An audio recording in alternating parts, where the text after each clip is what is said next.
नमस्कार साथियों, हिंदी ज्ञान सागर यूट्यूब चैनल में एक बार पुनः आपका हार्दिक स्वागत है।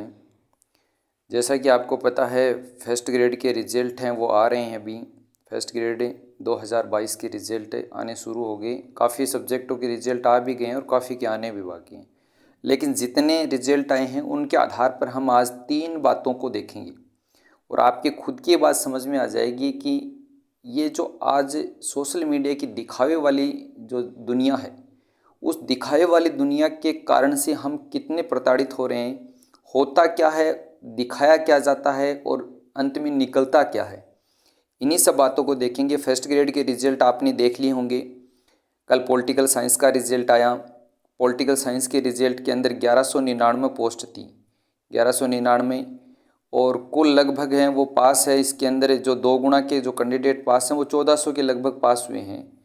तो आप ये देखिए 1199 के आधार पर होने कितने चाहिए थे, 1200 2400 के लगभग होने चाहिए थे, 2400, और हुए हैं 1400। 1000 कैंडिडेट हैं वो क्वालिफाई भी नहीं कर पाए। अब कुछ लोग ये कहेंगे कि वो तो काफ़ी अलग अलग कैटेगरियाँ थी, उन कैटेगरियों के कारण से हैं वो पास नहीं हुए। मान लेते हैं कि कुछ कैटेगरियों के कारण से पास नहीं हुए, लेकिन आप ये भी सोचिए कि वो कैटेगरियाँ क्या 1000 कैंडिडेट को कवर कर पाती। कहने का मेरा आज से यहाँ पर यह है कि बहुत सारी कैटेगरियाँ जिनको हम देखते हैं कि ओबीसी है, जनरल है, या फिर अन्य एससी एसटी के अंदर भी बहुत सारे बच्चे हैं वो पास है, वो इसमें नहीं क्वालिफाई है, वो नहीं कर पाई। ठीक है, बात हमारी यहाँ पर क्वालिफाई की नहीं है, बात हमारी यहाँ पर है कि सोशल मीडिया की इस दुनिया की है, जिसके अंदर आज हम 3 बातों के ऊपर चर्चा करेंगे। पहली बात है कि फर्स्ट ग्रेड के रिजल्ट को देखते हुए पेपर लीक का कितना प्रभाव है। पेपर लीक का कितना प्रभाव है वो आगे आने वाले रिजल्ट, विशेष करके सेकंड ग्रेड के अंदर, उसका कितना प्रभाव पड़ेगा। यूट्यूब की दुनिया के अंदर जो ये कट ऑफ बताई जा रही है। दूसरी चीज़ हम जिस पर बात करेंगे, दूसरी चीज़ है वो यूट्यूब की कट ऑफ, यूट्यूब की दुनिया की कट ऑफ है, उसके बारे में, कट ऑफ के बारे में बात करेंगे। और तीसरी जो बात है वो करेंगे हम जो है नई भर्तियों के ऊपर, नई भर्तियों के ऊपर बात करेंगे। और भर्तियों के रिजल्ट निकालने के अंदर बेरोजगार जो नेता हैं उन नेताओं की भी बात करेंगे। बेरोजगार नेताओं की जो रोज़ ये कहते हैं कि रिजल्ट अब आने वाला है, तब आने वाला है, उन चीज़ों के ऊपर भी बात करेंगे।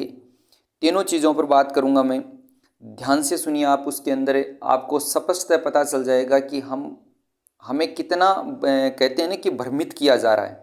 वो मारवाड़ी में एक कहावत है कि बेरोजगारों को तो आज के ज़माने में क्या समझ रखा है, गुआ डालो गेंड समझ रखे हो, जो को आवे जो कोई टोरो मार की चलो जा। वही बात है वो बेरोजगारों के साथ है, वो अब वर्तमान समय के अंदर हो रखी है। सबसे पहले हम देखते हैं कि पेपर लीक के ऊपर प्रभाव कितना पड़ेगा। अब आप अंदाज़ा लगा सकते हैं कि कोई भी ऐसी भर्ती नहीं है जिस भर्ती के अंदर ये विवाद पैदा नहीं हुआ कि ये भर्ती है वो लीक है या पेपर लीक है। आप 2018 की भर्ती देख सकते हो, 2022 वाली भर्तियां देख सकते हो, फर्स्ट ग्रेड सेकंड ग्रेड, सब के अंदर कहीं ना कहीं कोई न कोई विवाद है वो लीक का चलता ही रहता है। और अगर ऐसी ही बात है लीक हुए हैं पेपर, तो आप अंदाज़ा लगा सकते हैं कि ऐसी तो नहीं हो सकती कि भाई पेपर लेने वाला है वो कुछ एक समुदाय विशेष को ही पेपर देगा। पेपर तो किसी को भी दे सकता है वो। तो इस बात से ये स्पष्ट है कि पेपर लीक वाला जो मुद्दा जितना हावी है वर्तमान के अंदर सोशल मीडिया के अंदर, खास करके यूट्यूब चैनल्स के ऊपर है, वो वैसा उतना है कुछ नहीं। क्योंकि इससे एक बात हमें ये स्पष्ट होती है कि अगर ये जो पेपर लीक का मुद्दा इतना हावी होता तो फिर इसका मतलब तो ये होता है कि भाई सेकंड इसके अंदर फर्स्ट ग्रेड के अंदर जो जितने रिजल्ट आ रहे हैं उनकी कट ऑफ है वो बता रहे हैं उससे बहुत ज़्यादा ऊंची जानी चाहिए थी। क्योंकि पेपर लीक का मुद्दा तो फर्स्ट ग्रेड के अंदर भी चलता है, सेकंड ग्रेड हो, कोई भी भर्ती हो, तो उसके अंदर हर के अंदर चलता है। दूसरी चीज़, कुछ लोग कहते हैं कि अमुक एग्ज़ाम है वो रद्द हो जाना चाहिए, अमुक एग्ज़ाम रद्द हो जाना चाहिए, उसमें पेपर लीक हो गया, उसमें हो गया। तो भाई अगर इसी प्रकार से पेपर लीक हो रहे हैं और आप एग्ज़ामों को रद्द करवाते जा रहे हो तो फिर उसका औचित्य क्या हुआ। एक एग्ज़ाम होती है, रद्द हो जाती है, उसके बाद में दोबारा होगी, तो उसकी गारंटी कौन लेगा कि इसमें पेपर जो है वो लीक नहीं हुआ। यानी कि हर जगह है, हर एग्ज़ाम के बाद में ये विवाद पैदा हो रहा है। इससे तो अच्छा ये है कि एग्ज़ाम होने से पहले ही आंदोलन ऐसा किया जाए और विशेष करके बेरोज़गार नेताओं की अगर देखी जाए तो बात है, वो लोगों को खड़ा करते हैं, आंदोलन खड़ा होता है। साथियों, मेरा एक मानना है कि या तो कोई जो बेरोजगारों का कोई नेता मसीहा है बन के अगर सामने आता है तो उसको इस कदर आंदोलन खड़ा करना चाहिए कि दोबारा आंदोलन करने की आवश्यकता ही ना पड़े। क्योंकि ये जो बेरोजगार हैं ये युवा हैं, और युवा वो होते हैं जिनके ऊपर किसी भी स्टेट का, किसी भी देश का जो है वो सब कुछ आधारभूत ढांचा है उन्हीं के ऊपर टिका रहता है। और उनके साथ में कभी भी इस प्रकार की जो घटना होती है उसके बाद में बेरोजगार नेता पनपते हैं, वो खड़े होते हैं, धरने देते हैं, और क्या होता है, ढाक के तीन पात वाली वही बात है, अंततः वह की वह स्थिति बनी रहती है। तो एक बात तो यह है कि पेपर लीक प्रकरण का हम मानते हैं पेपर लीक हुए हैं, इसके अंदर किसी को कई लोगों को गिरफ्तारियां भी हुई है, लेकिन जिस स्तर के ऊपर हम ये चीज़ें मानते हैं उस स्तर पर नहीं होती और नहीं हो रही हैं। इसलिए पहली बात तो ये अपने दिमाग से बात है वो निकाल दीजिए कि पेपर लीक के कारण है, कट ऑफ है बहुत ऊंची चली जाएगी। अगर ऐसा होता तो इन सारे सब्जेक्टों के जो रिजल्ट आ रहे हैं इनकी कट ऑफ भी तो ऊंची चली जाती। तो ऐसा तो कुछ हुआ नहीं। विशेष करके सेकंड ग्रेड वाले विद्यार्थियों को, किसी को भी, साथियों को, किसी को भी घबराने की इतनी आवश्यकता नहीं है, क्योंकि पेपर लीक का इतना प्रभाव जितना हम समझ रहे हैं उतना नहीं पड़ेगा, और ना ही सेकंड ग्रेड है वो रद्द होगी। भर्ती होगी, पूरी होगी, सबकी ज्वाइनिंग भी होंगी। हाँ, कुछ 20, 30, 50, 100 को कोई नुकसान होता है तो वो हर भर्ती के अंदर इस प्रकार के नुकसान है वो झेलने हमें पड़ते हैं, और लंबे समय से झेलते हम आ रहे हैं। तो ये बात होगी। दूसरी चीज़ है, हम दूसरी बात कर लेते हैं यूट्यूब की कट ऑफ की दुनिया की। एक ये बहुत ही ज्वलंत मुद्दा है कि बहुत सारे यूट्यूब चैनल्स बने हुए, मैं किसी की बुराई नहीं कर रहा, लेकिन मुख्य बात यह है कि जिस चीज़ का मुझे पता ही नहीं है मैं उसकी भी कट ऑफ बता रहा हूँ। मान लीजिए मैं हिंदी से हूँ और हिंदी के हर प्रश्न के बारे में मुझे अंदाज़ा रहता है कि ये प्रश्न किस प्रकृति का है, क्योंकि पिछले लंबे 15 वर्ष से मैं इस सब्जेक्ट को पढ़ रहा हूँ। इसलिए मुझे हिंदी का तो कुछ न कुछ पता रहता है कि प्रश्न की प्रकृति किस प्रकार की है, इसमें आंसर किस प्रकार का हो सकता है, कितने बच्चे हैं वो जो तैयारी करने वाले हैं उनमें से कौन इसका उत्तर किस प्रकार का दे सकता है। ये चीज़ें मैं हिंदी के बारे में बता सकता हूँ। लेकिन मैं कल को इकोनॉमिक्स की कट ऑफ भी बतानी शुरू कर दूँ, मैं पॉलिटिकल साइंस की भी कट ऑफ बतानी शुरू कर दूँ, मैं इतिहास की भी कट ऑफ बतानी शुरू कर दूँ, तो आप उससे अंदाज़ा लगा सकते हैं कि मुझे कट ऑफ का कितना का आइडिया होता है। तो इसलिए एक इस चीज़ का भी विशेष ध्यान है वो सभी साथी रखें कि यूट्यूब की दुनिया के अंदर जो कट ऑफ बताई जा रही है, पहली बात तो जो कट ऑफ बताने वाले एक्सपर्ट सब्जेक्ट टीचर होते हैं उनकी कट ऑफ भी कभी कभार ही ठीक जाती है, बाकी कट ऑफ है वो सही नहीं जाती।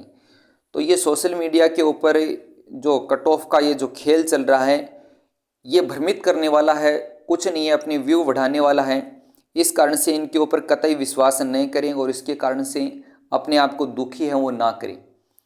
और इस प्रकार की जो चैनल्स हैं उनको कम से कम देखने की कोशिश है वो कीजिए। हाँ, अपना कोई एक विश्वसनीय टीचर हो जिसके बारे में आपको विश्वास हो कि ये अपने सब्जेक्ट का एक्सपर्ट टीचर है, उसे हर प्रकार की जो है प्रश्नों की प्रकृति के बारे में पता है, सब्जेक्ट का उसे अच्छा ज्ञान है, तो उसकी कट ऑफ पर आप थोड़ा बहुत विश्वास है वो कर सकते हैं। मैं ये नहीं कह रहा कि उनकी कट ऑफ भी सही चली जाती है, लेकिन उनको अपने सब्जेक्ट का पता थोड़ा बहुत ज़रूर रहता है। इसलिए बाकी तो हो क्या रहा है, बाकी तो हो तो ये रहा है कि कई यूट्यूब चैनल के अंदर आप देख रहे हो सारे सब्जेक्टों की कट ऑफ बता रहे हैं, वो इधर उधर से देख लेते हैं या फिर अपनी मनगढ़ंत कट ऑफ बना लेते हैं और उसी के आधार पर कट ऑफ है वो बता देते हैं। तो इन चीज़ों पर कम विश्वास करें, ये मेरा मानना है।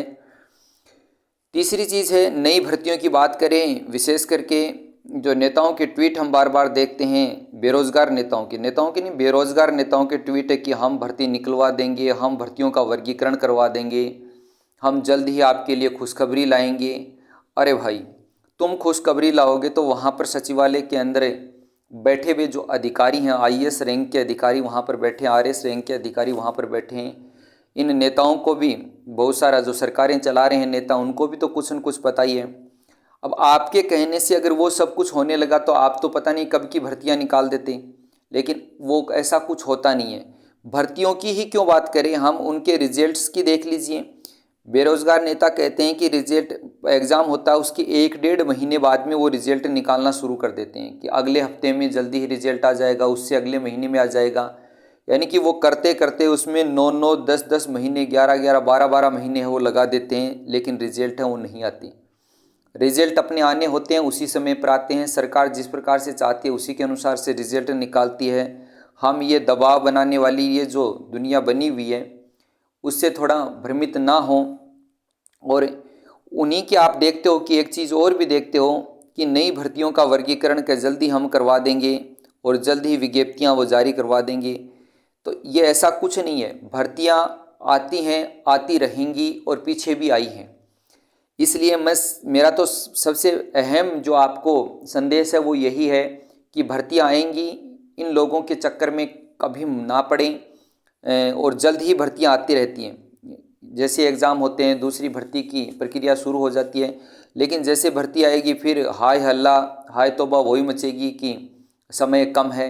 अभी से आप अपनी तैयारी को सुचारू रूप से रखिए। भर्तियां अवश्य आएंगी। सरकारों को अपनी सरकारें भी चलानी है, उनको वोट भी लेने हैं। उनके यहाँ पर आप सोचिए कि कितने एक्सपर्ट वहाँ पर अधिकारी हैं, वो वहाँ पर बैठे हैं जो पूरे राज्य की पॉलिसियाँ बनाते हैं, हर विभाग की पॉलिसियाँ बनाते हैं। तो उनको भी कहीं न कहीं ये चीज़ें पता होती हैं और वो फीडबैक वो भी तो लेते हैं, नेता भी तो फीडबैक लेते हैं, क्योंकि उनको भी तो आगे वोट प्राप्त करने हैं। तो इनके चक्कर में ना रहें बेरोज़गार नेताओं के, क्योंकि इनके ट्वीट आप देखते हो कि हर दिन के अंदर दिन में 10 ट्वीट आते हैं, तो 10 में से एक ये कहेंगे अगले सप्ते में आ रहा है, उसके बाद में कहेंगे रिजल्ट उससे आगे वाले सप्ताह में आ रहा है। लेकिन करते करते 6 महीने निकल जाते हैं। भर्तियों का वर्गीकरण करवाते करवाते इनको 6 महीने निकल जाते हैं। होता कुछ नहीं है, भीड़ इकट्ठी है, वो कर लेते हैं, चले जाते हैं। तो मैं उनकी बुराई नहीं कर रहा, लेकिन मैं उन लोगों के लिए कह रहा हूँ जो भर्तियों की इंतज़ार के अंदर हैं। भर्तियाँ आएंगी और अवश्य ही आएंगी और आती रही हैं। तो इन्हीं सब बातों के बारे में मैंने आज ये वीडियो है वो बनाया है। तीनों बात आप ध्यान में रखिए। पेपर लीक का इतना कोई विशेष प्रभाव है वो नहीं पड़ने वाला। दूसरा, यूट्यूब की दुनिया के अंदर जो कट ऑफ बताई जा रही है उसको लेकर भी आप इतने डिप्रेशन में ना आए। जो कट ऑफ है उसका किसी को भी पता नहीं रहता, ना ही रिजल्ट कब कौन सा आ रहा है उसका पता रहता। कल किसी ने संभावना नहीं जताई थी कि पॉलिटिकल का रिजल्ट आ जाएगा, लेकिन पॉलिटिकल का रिजल्ट आ गया। किसी ने ये संभावना नहीं जताई थी कि भाई 2400 पास करने हैं, 1400 ही पास होंगे। किसी ने ये संभावना नहीं जताई थी कि EWS से और MBC से OBC की कट ऑफ है वो डबल की कम रह जाएगी। यानी कि जो कुछ होता है वो सब संभावनाएं जो हम जताते हैं उसके इर्द गिर्द हम बहुत कम मिलते हैं। इसलिए सोशल मीडिया की इस दुनिया से मेरा कहना है कि दूर रहें और अपनी तैयारी है वो ज़्यादा से ज़्यादा सुचारू रूप से वो चालू है वो रखें। बस मैं इन्हीं बातों के लिए आपके बीच में आया था। तैयारी है वो अभी से चालू कर दीजिए, जल्द ही पोस्टें हैं वो आने वाली हैं। धन्यवाद। बस आज के लिए इतना ही। बाद में अगर ऐसे कोई मुद्दा होगा तो मैं ये मेरी तरफ से एक प्रकार का ये मानिए कि एक मोटिवेशन ही है। खुद को मोटिवेट कर लीजिए कि एग्ज़ाम्स आएंगे, पहली बात है कि एग्ज़ाम्स आएंगे, ये पहली बात है। दूसरी बात, हमें अपने घर वालों के जो सपने हैं उनको साकार करना है। अपने माँ बाप के हैं, बच्चों के हैं, खुद के स्वयं के हैं, उनको अगर साकार करना है तो अभी से तैयारी के अंदर जुट जाइए। कभी भी दिमाग में ये मत रखिए कि पेपर लीक के कारण से अब हमारा क्या होगा। जो भी होगा होना है वो होगा। लेकिन मान लीजिए 100 भर्तियाँ आई हैं तो आप तो ये मान के चलिए कि 50 पदों की आई हैं, 100 की बजाय 50 की आई हैं। अब आप 50 भर्तियों के भाई 100 आई तो 100 के 100 पेपर तो आउट नहीं हुए, 50 तो कम से कम बचेंगे। मान लीजिए ऐसा, तो कम से कम आप ये टारगेट रखिए कि हमें 50 में नहीं 25 के अंदर आना है। सबको नौकरियां नहीं मिलती, ये बात हम भी जानते हैं। इसलिए अगर हमें नौकरी प्राप्त करनी है, एक मध्यम वर्ग के जो लोग हैं उनको अगर कुछ खुशियां प्राप्त करनी है तो नौकरी के लिए जो स्ट्रगल हम कर रहे हैं तो उसको एक ऐसा धारदार स्ट्रगल कीजिए जिसके अंदर हम अंततः हमारे लक्ष्य को प्राप्त कर सकें। यही एक मोटिवेशन है। खुद का सेल्फ मोटिवेशन रखिए, किसी की कोई आवश्यकता नहीं है। सेल्फ मोटिवेशन से जो अचीवमेंट हम प्राप्त करेंगे उसके बराबर कोई अचीवमेंट हम प्राप्त नहीं कर सकते। धन्यवाद। बस आज के लिए इतना ही।